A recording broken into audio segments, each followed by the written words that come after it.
नमस्कार साथियों, CHO federation Bharat से संरक्षक और संयोजक आपका भाई भरत बेनीवाल और साथ में मेरे साथी सभी मौजूद हैं, मोहन भाई और जो प्रतापगढ़ जिले की जो पूरी टीम है वो सभी साथी मौजूद हैं और जो अन्य साथी भी थे सभी लोग यहाँ पे आज जो है एनएचएम एमडी जो साहब हैं उनसे मिले और दूसरा पीडी साहब से भी मिले और उच्च अधिकारी जितने एनएचएम के उनसे भी मुलाकात हम लोगों ने की।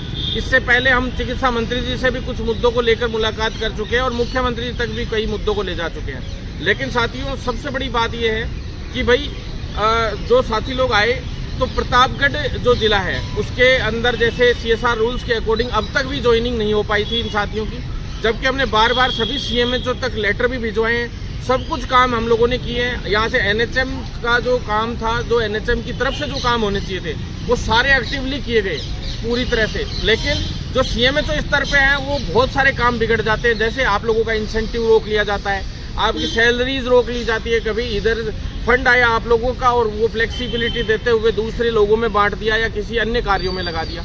तो बड़े हालात बुरे हैं अभी फिलहाल एनएचएम के। उसके लिए जो सीएमएचओ की बैठक भी रखी गई थी, हालांकि जितेंद्र सोनी सर का आज विधानसभा में ड्यूटी लगी हुई थी, उसके बावजूद भी उन्होंने हमें समय दिया। अभी युवा इन साथियों से मिले भी हैं और जो है हमारी भी, मेरे से भी चाहे फ़ोन पे बात हुई वैसे भी बात हुई, पीडी साहब से भी हम कम से कम 1 घंटे बैठ के बात हुई है, काफ़ी देर कई पॉइंट्स पे चर्चा हुई है। तो उसमें सभी मुद्दों पे चर्चा हुई। तो कुछ बात अभी आपको मोहन भाई बताएंगे पहले प्रतापगढ़ जिले की, उसके बाद मैं लाइन वाइज आपको सारी चीज़ें आपको जो डिटेल से बताऊँगा। नमस्कार साथियों, पहले तो मैं भाई साहब को धन्यवाद देना चाहूँगा कि भाई साहब ने हमारे विज्ञप्ति से लेके एग्ज़ाम से लेके मूल ज्वाइनिंग से लेके कदम कदम पर सीएचओ का साथ दिया, सीएचओ के हित में निस्वार्थ भाव से काम किया है। इसलिए इनको मैं दिल से धन्यवाद करता हूँ, शुक्रिया अदा करता हूँ।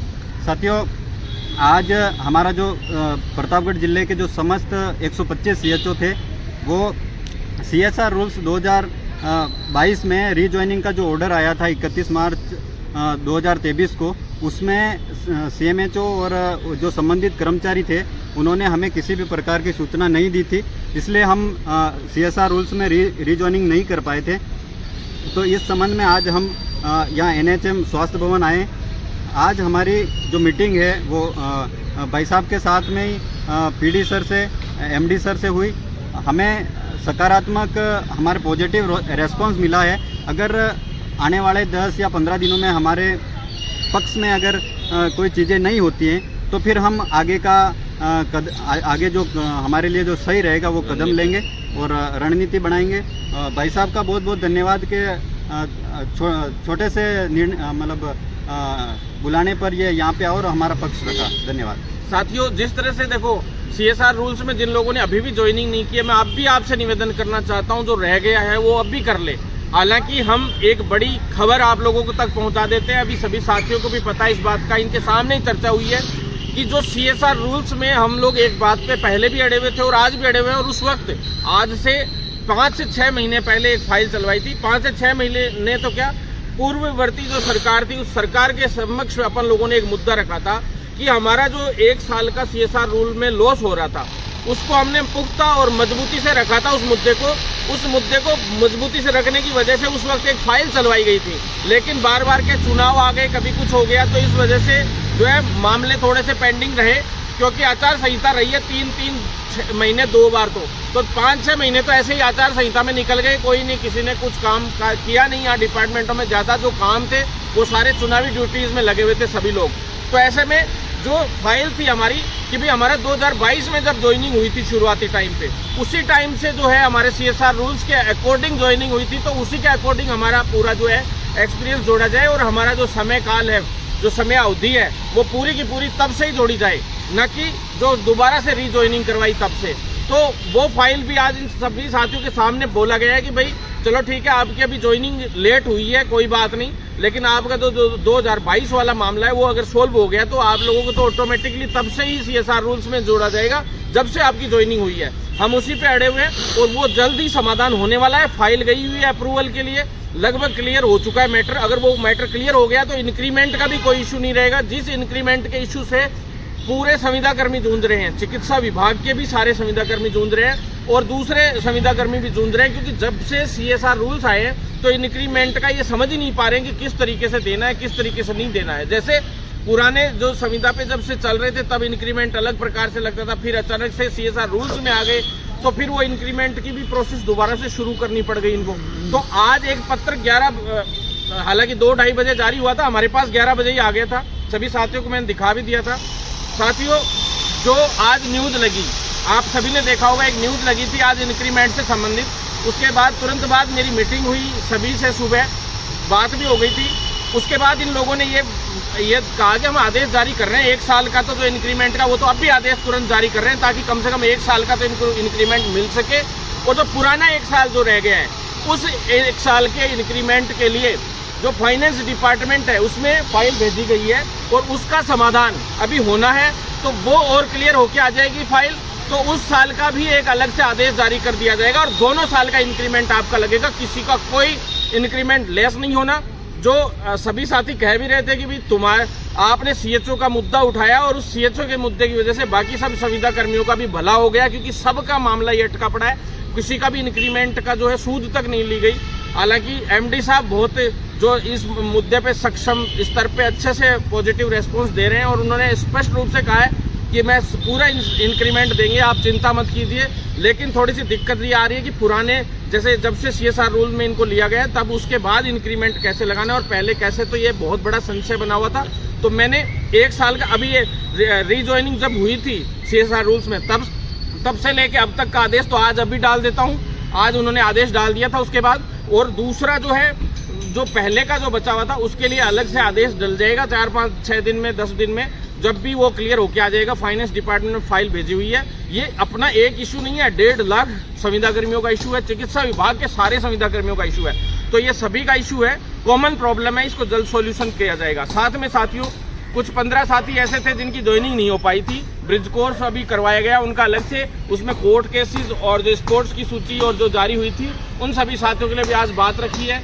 एक आध जो है पुराने ब्रिज कोर्स के टाइम के जो स्टूडेंट्स जो CHOs रह गए थे जिनकी ज्वाइनिंग नहीं हो पाई थी, उनके सभी के विषय पे भी बात रखी गई। वो भी जल्द ही समाधान होने वाला है, बहुत जल्द उनके लिए लिंक चॉइस जो है वो डाल दी जाएगी। और साथियों, सबसे बड़ी बात जो है, कॉन्ट्रैक्चुअल सर्विस रूल्स में जो लॉस अपने 1 साल का जो है लॉस हो रहा था वो भी क्लियर होने जा रहा है, तो ये बहुत बड़ी खुशी की बात है। आप ये अन्यथा कई लोग भड़काने की सब तरीके से कोशिश करते रहते हैं, तो उनको जवाब जल्द ही मिलेगा, क्योंकि बहुत जल्द हमारे लिए पॉजिटिव खुशखबरी आने वाली है। साथ में अगर कोई भी इस स्तर पे जो बोनस अंक है, बोनस अंक का मामला भी मैं बता देता हूँ। लोग गुमराह कर रहे हैं बहुत ज़्यादा, लेकिन गुमराह होने की ज़रूरत नहीं है। CHO का बोनस अंक दुनिया का कोई माई का लाल नहीं रोक सकता। राजस्थान में अगर सब जो ये लोग कोशिश कर रहे हैं, बहुत सारे लोग, कि CHO को बोनस अंक नहीं मिले, भैया हम CHO के लिए बोनस अंक मांग रहे हैं जो कि उस 4 महीने का मांग रहे हैं जब सच में कोविड काल था और सच में 7-7 हज़ार में नौकरी करी थी, 40 हज़ार की नौकरी करने वाले CHO ने। तो राजस्थान सरकार को भी हमने स्पष्ट रूप से चेता दिया, कि स्पष्ट रूप से कह दिया कि भाई अगर CHO का बोनस अंक ऊपर नीचे हो तो ठीक नहीं रहेगा। और जो शुभ्रा सिंह जी हैं, जो ACS हैं, उन तक भी इस बात को मजबूती से रख दिया है। MD साहब ने भी बोल दिया कि ये वैलिड हैं, क्योंकि इन्होंने नर्सिंग ऑफिसर के पद पे उस वक्त काम किया था और वो भी 4 महीने किया था। जब CHA को दिया जा रहा है तो इनको क्यों नहीं, और CHA को भी बोनस अंक दिलवाने को तो हम लोगों ने उस वक्त दिलवाया था। लेकिन जो 5-5, 4-4 दिन वाला जो इस तरह का था, हम इसके खिलाफ हैं। साथ ही जिसने 3-4 महीने ड्यूटी की उसको तो मिलना ही चाहिए, कोई दिक्कत नहीं है, लेकिन सभी को मिलेगा, आप चिंता मत करें। मीटिंग भी हो गई है, उस मीटिंग में भी पॉजिटिव रहा है।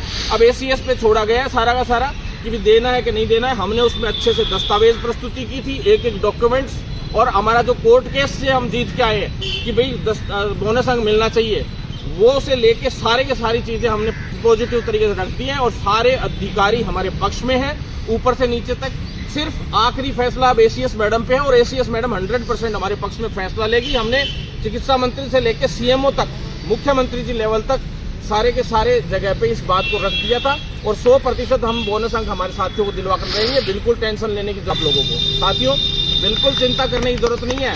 भाई 2-5 महीने अभी काम थोड़ा सा कम रखा, मेरा ढिलाई रखी, तो आपको दिख गया होगा 7-8 महीने में कि भाई ज़्यादा काम हो नहीं पाया आप लोगों के लिए, मुद्दों को भी सक्रियता से कोई विशेष व्यक्ति रख नहीं पाए। हालांकि जो प्रदेशाध्यक्ष पंकज यादव भाई हैं वो काफ़ी भाग रहे हैं, भागदौड़ भी कर रहे हैं और वो प्रयास भी कर रहे हैं। उन्होंने खुद ने कहा कि भाई साहब आप इतना काम कैसे कर लेते थे, बहुत मेहनत करनी पड़ती है। वो भी आते हैं खूब प्रयास। लेकिन साथियों आपको दिख गया होगा, जब जब मैं एक्टिव रहा हूँ आप लोगों के लिए काम किया है तो खूब अच्छे से किया है। साथियों तीसरी मेन बात ये है कि भाई इंक्रीमेंट इशू हो गया, इंसेंटिव और जो सैलरी का इशू चल रहा था उसके लिए स्पष्ट रूप से सीएमएचओ को कह दिया गया है, आखिरी बार कहा है उनको कि अब फ्लेक्सिबिलिटी के आधार पे इधर उधर पेमेंट नहीं जाना चाहिए, ना ही अन्य कार्यों में अब सीएचओ की ड्यूटी लगाओगे आप, स्पष्ट कह दिया गया है। उसके लिए दोबारा से एक बार और आदेश जारी करने जा रहे हैं कि भाई आज के बाद सीएचओ की अब के बाद बेकार की चीजों में ड्यूटी नहीं रहेगी। और दूसरा, कल या परसों तक की कहिए फंड के लिए ना, फंड आ जाएगा कल या परसों तक, सभी डिस्ट्रिक्टों में भेज दिया जाएगा। जो सैलरी और इंसेंटिव जितना भी अटका पड़ा है सबका इंसेंटिव और सैलरी जल्द से जल्द आप लोगों के खातों में होगा। भाई इन्होंने 7 दिन के अंदर अंदर आपके खातों तक पहुंचने की बात की है, लेकिन मैं तो 10 दिन लेकर चल रहा हूं। 10 दिन के अंदर अंदर जो आपकी आर्थिक रूप से किल्लत चल रही है उस आर्थिक तौर पे किल्लत को मिटा दिया जाएगा। और हमने अब सरकार को समर्थन दिया था तो वो इसीलिए दिया था, इसी शर्त पे दिया था कि हमारे सीएचओ हो चाहे जो अन्य मुद्दे हो, सभी साथी के मुद्दे पूरे होंगे कंप्लीट तो हम साथ है सरकार के, नहीं तो हम विरोध करना भी जानते हैं और तरीके से जो है काम निकलवाना भी जानते हैं हमारे, क्योंकि हम अपने अधिकार की बात कर रहे हैं ना कि किसी और चीज की बात। अगर हमारे अधिकार हमें नहीं दिए जाते हैं तो हम हर तरीके से जो है सरकार के साथ जो बर्ताव करना जानते हैं। तो साथियों आप सबसे निवेदन है कि साथ बनाए रखें, बस थोड़े दिन और रुके, हल्का सा वेट 8-10 दिन कर ले और CSR रूल्स में जो अन्य डिस्ट्रिक्टों से जो बच गए हैं वो आके एक बार ज्वाइन कर ले, नहीं तो बहुत बड़ा नुकसान हो जाएगा। CSR रूल में मैं अब भी कह रहा हूँ आपको 2 साल हो गए हैं एक तरीके से, 2022 से अगर तुम्हारा जुड़ता है तो ये मान लो 2 साल से ऊपर हो चुके हैं ना, और साल भर और बचा, 3 साल में परमानेंट होने की CSR रूल के अकॉर्डिंग बात है। CSR रूल में ज्वाइनिंग के बाद 1 साल गिना जा रहा है और CSR रूल में ज्वाइनिंग से पहले के जो साल थे उनको 3 साल का 1 साल गिना जा रहा है। तो साथियों जो है हम लोगों को जल्द से जल्द 1-1.5 साल में परमानेंट होना है और सभी सीएचओ को, तो आप लोग साथ बनाए रखें, एकजुट रहें। बस एक बात ध्यान में रख लेना, एकजुट रहें। अगर एकजुट नहीं रहे ना तो तुम्हारे साथ कोई भी खेल कर जाएगा और ये सरकारें तुम्हारा यूज कर जाएंगी, उल्टा सीधा हो जाएगा। ध्यान रखना है साथियों, हमें कभी जाति धर्म किसी चीज में नहीं बटना है, हमारा जाति और धर्म सिर्फ सीएचओ है, बस एक ही बात ध्यान रखना। ठीक है साथियों, तो सभी साथी सीएचओ सभी संविदा कर्मियों को साथ लेकर चलें और सभी से एकजुटता बनाए रखें। थोड़े दिन और है, जल्दी परमानेंट भी होंगे। कैडर की फाइल भी चली हुई है, सब फाइलें लाइन वाइज चली हुई है, बहुत शांति से काम कर रहे हैं। कैडर की फाइल इसलिए ज़्यादा ओपन नहीं कर रहे हैं क्योंकि आपको पता है कि किस स्तर पे कैडर बन रहा है, कैसा कैडर बन रहा है।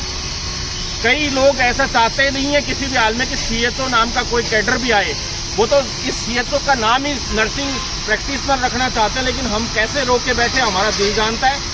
अब वो मेडिकल एसोसिएशन से जुड़े हुए हों या जो भी लोग हों, डॉक्टर्स हों या कोई भी हो, लेकिन कोई भी नहीं चाह रहा है कि सीएचओ का भला हो जाए आगे चल के, क्योंकि ये कैडर अगर बनता है तो आने वाले टाइम में ये प्रमोट होकर एमओ की पोस्ट पे भी जाएंगे और ऊपर भी जाएंगे।